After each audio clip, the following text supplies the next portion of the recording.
Shalom, pessoal. Estamos na estação de Hanukkah, 25 de Kislev, o mês bíblico, até 2 de Tevet, correspondendo a 25 de dezembro a 2 de janeiro. Então, nós vamos falar um pouco sobre a festa de Hanukkah, o seu contexto histórico e a aplicação profética dessa festa para nós.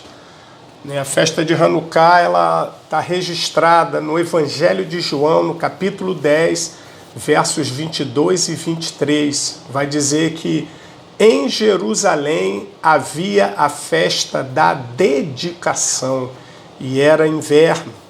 E Jesus andava passeando no templo, no alpendre de Salomão. Então, a festa de Hanukkah ela é conhecida como Festa das Luzes, Festa da Dedicação, como está aí em João, capítulo 10, também chamada de Festa da Reinauguração do Templo de Jerusalém e a Festa do Milagre do Azeite. Essa festa, historicamente, ela nos remete para o século II antes de Cristo, Foi quando o rei Antíoco Epifânio ele conquistou Jerusalém, no ano de 175 antes de Cristo até 174. Então, durante esse reinado, de Antíoco Epifânio, ele invadiu e conquistou Jerusalém de 175 antes de Cristo até 164 antes de Cristo. Antíoco Epifânio governou a Síria, e nesse espaço de tempo ele conseguiu invadir, dominar, conquistar Jerusalém, assumiu o controle da cidade e profanou o templo de Jerusalém. Em 167 a.C., ele proibiu os cultos e as práticas religiosas dos judeus. Por quê? Ele queria impor a cultura helenística, ele queria impor a adoração dos deuses gregos aos judeus. E o que ele fez? Para profanar o templo, ele mandou que o altar do templo, ele ordenou que o altar do templo fosse dedicado a Zeus. Ergueu uma estátua do deus grego Zeus e, para culminar com esse ato de profanação, ele ordenou que um dos sacerdotes sacrificasse um porco no altar. Esse ato foi uma das principais causas da revolta dos macabeus contra esse governo. Então isso gerou uma revolta muito grande numa família de sacerdotes, e aí eles não aceitaram que o templo fosse profanado. Então eu estou trazendo esse apanhado histórico, e continuando dentro da história. O que foi a revolta dos macabeus? Foi um pequeno grupo de sacerdotes judeus que achou, se indignou com a profanação do templo e do altar. Então eles se voltaram contra isso, fartos de toda essa blasfêmia contra o templo de Deus, eles resolveram reagir. Estamos na história, meu irmão, mas já dá para você ir imaginando que quando alguém vê o altar sendo profanado, é necessário que realmente haja uma indignação. Não podemos aceitar a profanação do altar através do que a mentalidade grega quer estabelecer. Então, Judas, o macabeu, assumiu o controle da revolta, e levou o exército dos macabeus à vitória sobre o grande exército grego-sírio. Isso foi no ano de 165 a.C. Esse pequeno exército, formado na sua maioria por sacerdotes, não tinham habilidades com armas, não eram habilidosos na guerra, mas ainda assim se posicionaram e não aceitaram a profanação, principalmente a profanação do Santo dos Santos. Era isso que os gregos helenísticos queriam fazer. Mas esse pequeno exército de sacerdotes, na maioria, esse exército, na grande maioria, ele era composto por sacerdotes. E eles enfrentaram uma das potências, né, militares mais fortes da época, ok? Mas, pela provisão milagrosa de Deus, esses combatentes conseguiram vencer e recuperaram o templo para o único e verdadeiro Deus. Mas o templo estava contaminado, profanado, assim como o altar. Então, quando eles retomaram o templo, a intenção deles era de imediatamente purificar o altar e rededicar o templo ao Senhor o mais rápido possível. Por isso essa festa também é conhecida como a festa da dedicação ou da rededicação, que eles estavam rededicando o templo ao Deus de Israel. Só que para rededicar o templo ao único e verdadeiro Deus, eles precisavam acender a menorá. Estou dentro da história ainda, para daqui a pouco entrarmos no profético. E o que tinha acontecido? Quando os gregos perceberam que estavam sendo derrotados, eles então violaram os recipientes que continham o azeite puro para acender a menorá. Presta atenção num detalhe. Se eles não quisessem que a menorá fosse acesa, eles destruiriam a menorá. Se eles não quisessem que a menorá fosse acesa, eles destruiriam os recipientes de azeite, que sem o azeite a menorá não poderia ser acesa. Mas eles não destruíram, eles simplesmente contaminaram. Eles profanaram, eles misturaram o azeite puro que deveria acender a menorá, eles misturaram, eles violaram o selo do sacerdote. Né? Esses recipientes de azeite, eles tinham um selo do sacerdote para mostrar que aquele azeite era um azeite puro. Eles violaram o selo, eles não destruíram, não jogaram fora, não. Eles violaram o selo do sacerdote. Mas, por providência divina, restou um recipiente. Você está vendo aí na sua frente um recipiente de azeite? Você está vendo a menorá? Você está vendo a Torá?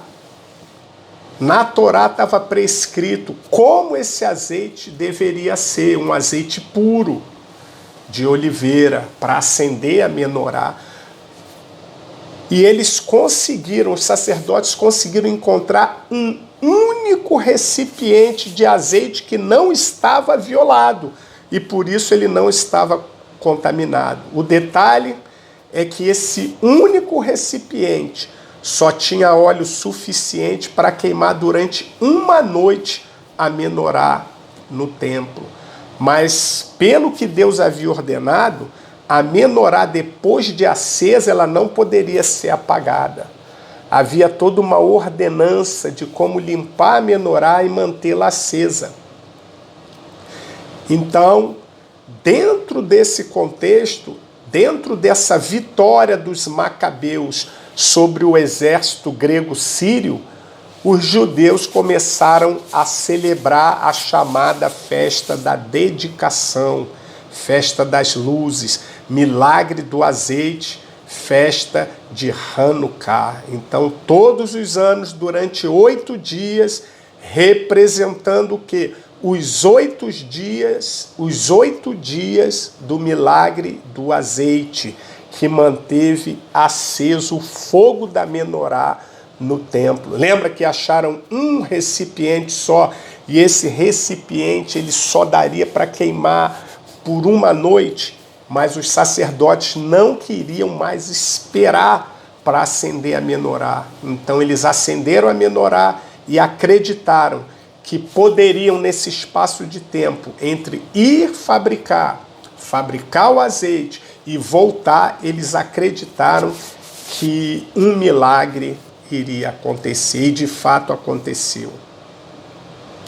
Então esse óleo especial para acender a menorá, ou o candelabro, ou o candeeiro, ou luzeiro, está ordenado em Êxodo 27:20, que vai dizer: tu, pois, olha o detalhe, ordenarás aos filhos de Israel, filhos, que tragam azeite puro de oliveira, batido para o candeeiro, para fazer arder as lâmpadas continuamente. Deus falou: ordenem aos filhos. Presta atenção, meu irmão. Filho não pode estar desprovido de azeite. Filho não pode estar desprovido de unção. Mas não é um azeite qualquer, não é um óleo qualquer, não é uma unção qualquer. É um óleo, é um azeite, é uma unção pura. Uau! Filho não pode ficar desprovido de uma unção limpa, de uma unção pura. Isso é, livre de substâncias estranhas. Essa palavra puro no original é zak, que significa não misturado. Filho não pode se misturar. Esse azeite era o primeiro azeite a ser prensado, porque além da pureza, era um azeite tido como primícia para ser levado ao templo. Era o primeiro óleo extraído das azeitonas. Então a menorá, como ela não podia ser apagada, a chama tinha que permanecer acesa, iluminando o santo lugar. E o que mantinha essa luz acesa? Os filhos de Israel tinham que trazer um azeite puro, sem mistura, sem conexão com outras substâncias. Esse tipo de azeite sem mistura, um azeite refinado, é que mantinha a menorá, mantinha a luz acesa. E os macabeus encontraram somente um recipiente que continha azeite puro. Então eles resolveram acender a menorá com esse único recipiente que eles dispunham e saíram para fabricar mais azeite. Só que eles levariam 8 dias. Mas aconteceu que o azeite que naturalmente daria para manter a menorá acesa por apenas um dia, milagrosamente durou 8 dias. Hanukkah, tempo de milagres. Qual é o código para nós nessa celebração de Hanukkah, nesse ano de 2024? Esse único, olha bem para esse pote de azeite que está aí, aparecendo para você aí do lado da menorá. Esse único, tem um código aí, esse único recipiente de azeite puro encontrado pelos sacerdotes aponta nesse tempo para o remanescente. Uau! Nesse tempo, Deus está separando, está levantando, tirando do esconderijo. Deus está revelando onde estão os remanescentes. Lembra, um pequeno exército se levantou contra a profanação do templo. Um remanescente, ele se põe em risco para combater as práticas da Grécia. É um tempo onde, para vivermos milagres, a chave é nos mantermos fora da mistura, fora da contaminação, fora da sedução, fora da sensualidade que muitos aceitam, achando que o altar vai continuar emanando luz. Aquele pequeno exército tinha a convicção de que não se dobrariam aos costumes e práticas religiosas dos gregos. Então, meu irmão, nesse tempo, é tempo dos remanescentes emanarem uma unção pura, sem mistura, uma unção refinada. A luz que vai brilhar do remanescente é uma luz que vai estar acesa com um óleo puro. Então, qual é o significado de Hanukkah também para nós? Um dos temas de Hanukkah é a reconstrução do altar que havia sido profanado e a reconsagração do templo. Festa de Hanukkah gira em torno desse pequeno pote de azeite puro. Guarda isso. Nessa festa, agora em 2024, o que o Eterno está apontando para esse pequeno exército, o exército de remanescente, é que precisamos nos manter fora da mistura. A festa gira em torno desse pote de azeite puro que permitiu que a menorá fosse acesa para reconsagrar o templo e o altar. Então, nessa celebração, nós estamos tendo a oportunidade de reconsagrarmos o nosso altar, rededicar nossas vidas inteiramente para Hashem, para o Eterno.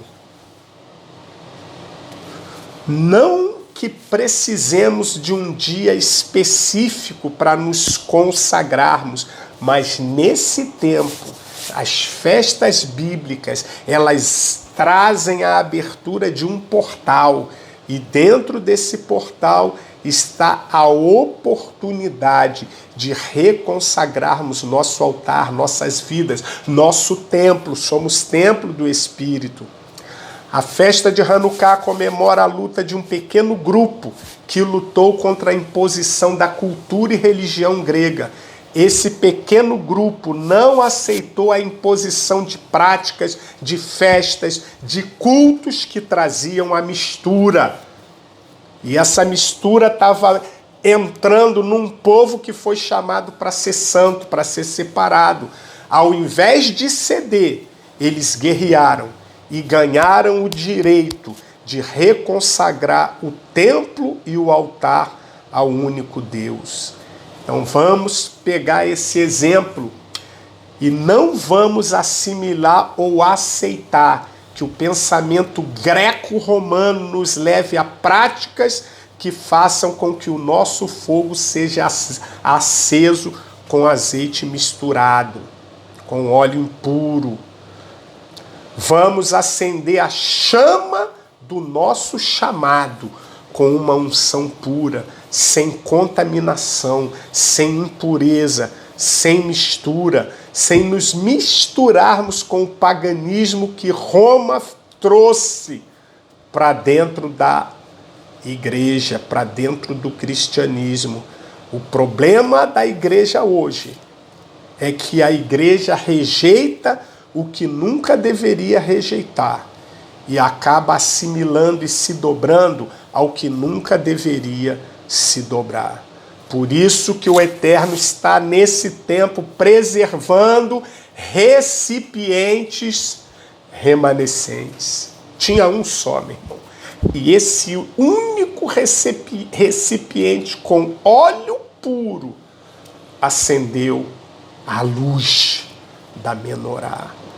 Então, nesse tempo, volto a dizer, Deus está preservando os recipientes remanescentes, que estão se mantendo intactos, estão se mantendo sem contaminação, estão se mantendo puros para influenciar cidades, influenciar territórios, influenciar lugares, influenciar nações. Então temos hoje remanescentes em Portugal, temos remanescentes na África, temos remanescente em Moçambique, temos remanescente na Angola, temos remanescente no Panamá, temos remanescente no Brasil, temos remanescente na Espanha.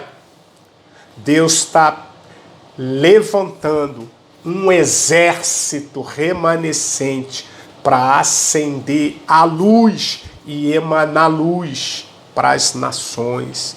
É o que Paulo fala em Filipenses capítulo 2, 14 e 15. Fazei todas as coisas sem murmurações e nem críticas ou contendas, a fim de serdes irrepreensíveis e sinceros. Em outras versões vai dizer inocentes, irrepreensíveis e inocentes, filhos de Deus, íntegros, no meio de uma sociedade depravada e maliciosa, onde brilhais como luzeiros. Paulo está se referindo a menorá. Paulo está dizendo, olha, vocês têm que ser filhos de Deus, íntegros, irrepreensíveis, no meio de uma sociedade depravada e maliciosa, onde vocês vão brilhar como a menorá, como luzeiro, como candeeiro, como candelabro. Em outras versões vai dizer como astros ou como estrelas no mundo. Mas na versão original fala, onde brilhais como luzeiros no mundo. E luzeiro era um dos nomes que também se chamava a menorá. Luzeiro, candeeiro, candelabro, tudo apontando para a menorá. Então Deus nesse tempo, o Eterno nesse tempo, está levantando filhos íntegros que carreguem uma unção pura no meio de uma sociedade depravada e maliciosa. Paulo está alertando aos crentes de Filipos que viver e conviver e fazer as coisas para o Eterno sem murmurar e sem criticar nos faz ser irrepreensíveis e inocentes. Isso nos confirma como filhos de Deus íntegros, e isso vai nos fazer emanar luz, a semelhança da luz do candelabro, do luzeiro, da menorá, no meio dessa sociedade. O fato é que Deus está levantando aqueles que, à semelhança dos macabeus, não tem medo de defender o que profana o altar. Não tem medo de defender o altar daquilo que profana o altar. Foi isso que os macabeus fizeram, se revoltaram e se posicionaram contra o que estava profanando o altar. E Yehudá, o macabeu, e a sua família enfrentaram dificuldades assustadoras, mas isso não os deteve. Com uma declaração nos lábios e fé no coração, eles encararam a batalha das suas vidas, tirar a profanação do templo e do altar, e venceram, e nós podemos fazer o mesmo. E eu quero declarar também que Hanukkah é um tempo de milagres. O primeiro milagre foi esse pequeno exército de sacerdotes derrotar o exército sírio-grego, que era o maior exército da época. E eles não tinham qualquer treinamento militar ou de combate, mas eles tinham o Deus de Israel. E o segundo milagre foi o milagre do azeite. Quando eles recuperam e limpam o templo, eles acham um único recipiente não contaminado. E como já falamos, aquele óleo só dava para manter a chama acesa um único dia. E o Eterno deixou expresso, determinado, que a menorá depois de acesa não poderia ter suas hastes apagadas. E eles só tinham óleo para um dia. E eles, milagrosamente, viram a chama se manter acesa por 8 dias. Os 8 dias até que o novo óleo chegasse. Um recipiente de azeite que duraria normalmente uma noite, durou 8 dias. E os números na Bíblia falam. 8 na Bíblia é o número do sobrenatural, é o número da transcendência. 8 nos faz dar um salto para além do que é físico e temporário. 8 representa a transcendência, assim como os milagres transcendem os limites do âmbito físico. O número 8 nos chama para viver essa transcendência, um tempo de milagre fora da realidade. Uau!